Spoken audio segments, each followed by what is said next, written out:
98? Isso. 68. Cara, o que aconteceu? Costa e Silva era um presidente que vai ficar pouco tempo no poder, porque ele também vai morrer. Só que a morte dele não é estranha. É uma doença, sabe? Ele vai ficar doente e por isso vai morrer e tal. Enfim, ele é um senhor de idade, realmente já era conhecido por ter problemas de saúde, né? Como eu comentei. Uma das primeiras coisas que acontece quando ele entra é que ele entra com um discurso liberal. Olha que ironia, né? É quase que uma piada, assim, quase que um deboche. Ele entra falando de liberdade de imprensa. Ele entra falando de devolver poderes civis, quem sabe. Os civis num dia... Ele entra dando esse ar liberal. Mas ele é o Costa e Silva, a Karine não mostra. Esse cara, ele é talvez o pior, assim. Então... Não, assim, é puramente narrativo, puramente de discurso. Assim que ele pode, ele junta ali os seus ministros principais, seu vice-presidente, ele junta algumas figuras de importância dentro das Forças Armadas e ele faz o que ficou conhecido como a Missa Negra. Tem no YouTube, cara. É que é isso? A Missa Negra é a reunião onde o AI-5... Parece nome de episódio do Game of Thrones, né, cara? Total. A Missa Negra é o momento onde o AI-5 vai ser assinado.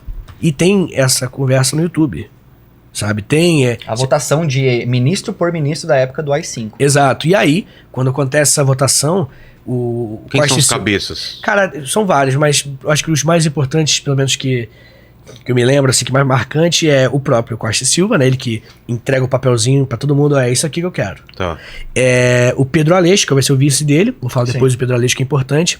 E o Delfim Neto. Se puder olhar. Delfim Neto nessa época já? Esse Delfim Neto. Nossa. Jovem. Do Milagre Econômico. Jovem Delfim Neto. Jovem, com 30 e poucos anos. Era um cara promessa, um economista. E aí, quando o Costa e Silva lê o AI-5, a gente vai explicar um pouquinho melhor o que é o AI-5, né? O Costa e Silva, ele fala, ó, é isso mesmo. O áudio é... Nossa. Pesado? É uma truculência. E é pesado também, claro. Falando, vai ser assim, e você tem que escolher. Ou você vai se abster se você vai estar com os outros, ou você apoia, e é isso aí, vamos votar agora. Sabe? Desse jeito agressivo, sabe? Um figurão. E aí começam as votações, né? Um até vai contra, né? Mas o resto todo vai a favor. E o voto do Pedro Aleixo é um voto... Tá bom, vamos, mas isso aqui é um pouco além, né? A gente vai explicar, cara. Mas legalizava a tortura, tá? De forma resumida. Um dos que assinaram... Os fins justificam os meios, basicamente. Basicamente. De quem assinou... Signatário. Um dos signatários do AI-5 é o Magalhães Pinto, que era governador de Minas Gerais e que ajudou o Mourão Filho, né? Descer lá de Minas pra aplicar o golpe. Então era só o Conchava, né? O lance vai ser esse, vai acontecer essa reunião, e aí o Delfim Neto, ele dá a entender que ele achou pouco. Ah, é? Ele falou, olha só, presidente, você tá certo, mas eu acho que eu iria até um pouco mais além. Meu Deus. É bizarro, assim, e o Delfim Neto, ele consegue mais apoio do que nunca. O Delfim Neto, a gente vai falar um pouquinho dele hoje, ele vai ser o ministro da Fazenda, que equivalente da economia, né, com o maior poder na história do Brasil. Ele só assinava. Pô, cara, eu acabei de olhar aqui, tá? Ele foi entrevistado em 2013, já após o governo Lula, tudo, já sabendo tudo que a ditadura representou, e na entrevista ele fala que repetiria o AI-5 se as condições fossem as mesmas. Tá aqui na entrevista. Gente boa. Se arrependeu bem, né? Aprendeu. Mas enfim, o AI-5 vai nascer. O que é o AI-5? O AI-5 é um monte de coisa, tá?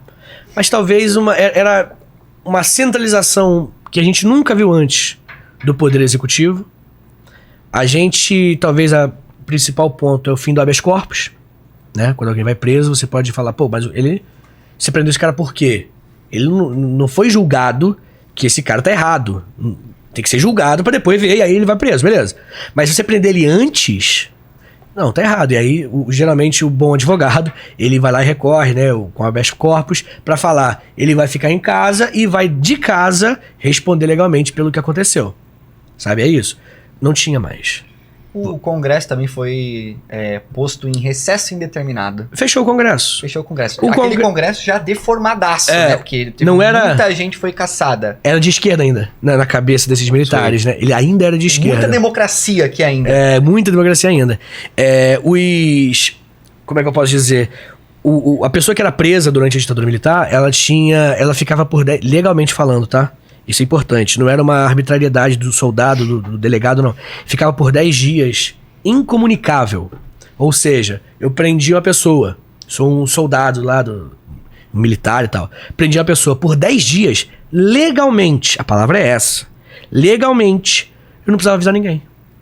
Era um cara desaparecido. Família, amigos, Caramba, trabalho, não precisava avisar. Por 10 dias. E era justamente durante esses 10 dias que ocorriam as torturas para extrair informações e muitas vezes por acidente ou intencionalmente, exageros, a pessoa morria. Cara, antes da gente entrar na tortura, eu quero só dizer que no livro, né, porque a gente vai entrar no assunto mega espinhoso agora. No porão, No porão, no livro nosso aqui, a gente tem o AI-5. Escrito inteiro aí. A gente achou necessário colocar. Tem uma hora que o personagem ele encontra um quadro com o AI-5 escrito.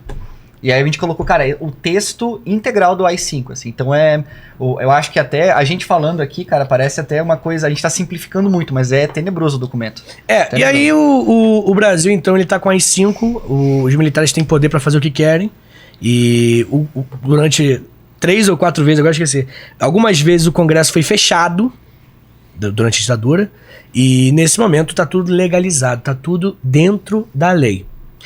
O argumento, Vilela, de muitas dessas pessoas é que, nesse momento, aqueles estudantes e outros movimentos políticos e tal, membros do PCB, membros de outros lugares, eles se organizaram militarmente também. E realmente isso aconteceu. Esses grupos se tornaram guerrilheiros, criaram grupos, e se baseando principalmente naquela perspectiva aquela visão maoísta, assim, de revolução, que foi o que aconteceu na China, eles falaram, vamos ficar aqui na cidade, juntar dinheiro, juntar gente, ir pro campo, ir pro interior do Brasil, e a partir do interior do Brasil ir tomar. Essa era a ideia. Temos muitas coisas para falar sobre isso, Vilela, mas principalmente, a gente tá falando de um grupo de poucas centenas de pessoas. A questão de proporção, né? A proporção. Acha que foi uma guerra, né, entre... Vilela, os guerrilheiros nunca chegaram à primeira fase da revolução, que era ir pro campo. Eles não conseguiram ir pro campo porque o argumento de muitas pessoas, tenho certeza que o chat agora tá falando, né? Mas eles também queriam uma ditadura no Brasil. Estão querendo derrubar uma ditadura para implantar outra ditadura. Exatamente. E, de fato, a ideia era fazer algo, uma revolução comunista. Entretanto, os números não mentem. A gente tá falando de um número pífio de pessoas. Se a estratégia era ir pro campo para tomar a cidade, eles nunca saíram da cidade. Porque eles não conseguiram juntar dinheiro. Eles não conseguiram juntar estratégias. Em outras palavras, talvez não seja um número tão diferente do que existe hoje, tá ligado? Tipo, eram poucas pessoas. Então, é claro que os militares eles irão usar isso como um argumento pra, enfim, falar, tem que fazer tudo, enfim, não tem que fazer, tem que apertar mesmo, né, e ser mais autoritário. Mas é completamente desproporcional. Tá? É completamente desproporcional. E os militares eram muito mais organizados, muito mais uniformes, né? Eles tinham toda uma dinâmica do que eles queriam, pra onde eles estavam indo. A esquerda naquela época tinha muito mais armas. Tinha uma hierarquia totalmente montada. Isso. Né? E a esquerda, cara, tinha as pessoas que queriam a luta armada, que queriam a revolução, era pequeno perto do que era a oposição. Tinha oposição de tudo quanto é lado. Tinha liberais, tinha uma esquerda mais que era resistência civil, tinha muita coisa. Inclusive a esquerda em peso do Brasil vai contra as guerrilhas. O PCB. O PT. O PT depois, do que vai ser mais pro fim da ditadura, né? Você vai ver que isso não agradava a esquerda em seu grande número, né? Não tô falando, não quero discutir sobre quem tá certo e quem tá errado, tá? Porque eu acho que pra você descobrir, pra você estudar a história, você tem que olhar primeiro o que aconteceu e entender o que aconteceu. Depois, você pode até fazer juízo de valor. Mas isso não é mais história. O juízo de valor é outra coisa. É politização, enfim, é o que você quiser. Mas é que você tá estudando ainda. Então, assim, eu tô falando o que os guerrilheiros fizeram, que os militares fizeram. Se quem tá certo e quem tá errado, não é agora o momento pra gente parar pra analisar. Enfim, e aí os guerrilheiros eles começaram a se organizar no Brasil de fato, tá? Dentre esses guerrilheiros existiam alguns líderes. E tem 2 líderes, né, muito importantes, que a gente vai falar depois, que vai ser o Marighella. Marighella que foi deputado pelo PCB, enfim, vai ser preso antes. Esse cara ele vai ser preso e depois ele vai sair, vai ser morto futuramente. E tem o Carlos Lamarca, que também era um ex-militar, que também vai querer, enfim... De alta patente, né? De alta patente. Era capitão ou general, era uma coisa... Não, eu acho que era capitão. Ele tinha ele tinha uma intenção, ele tinha uma visão de fato comunista. Ele queria realmente implantar algo parecido com o que aconteceu na União Soviética. No caso, talvez mais da China, né? Mas enfim, a gente não sabe o que eles queriam exatamente. Mas o lance é esse, assim. Então, sim, houve guerrilha. Sim, houve atentado de esquerda, houve assaltos desses grupos, houve bombas. É uma maneira deles conseguirem Era isso a ideia. Sobreviver, né? Assim como organização, né? Eles não trabalhavam. Essa galera, né? Como é que eles ganham dinheiro pra estar organizado num galpão lá no interior de São Paulo? Como é que eles ganham grana? Cara, assalto. Assalto, rolou. Banco, roubou banco. principalmente. Rolou bomba que matou militar. Rolou, tá?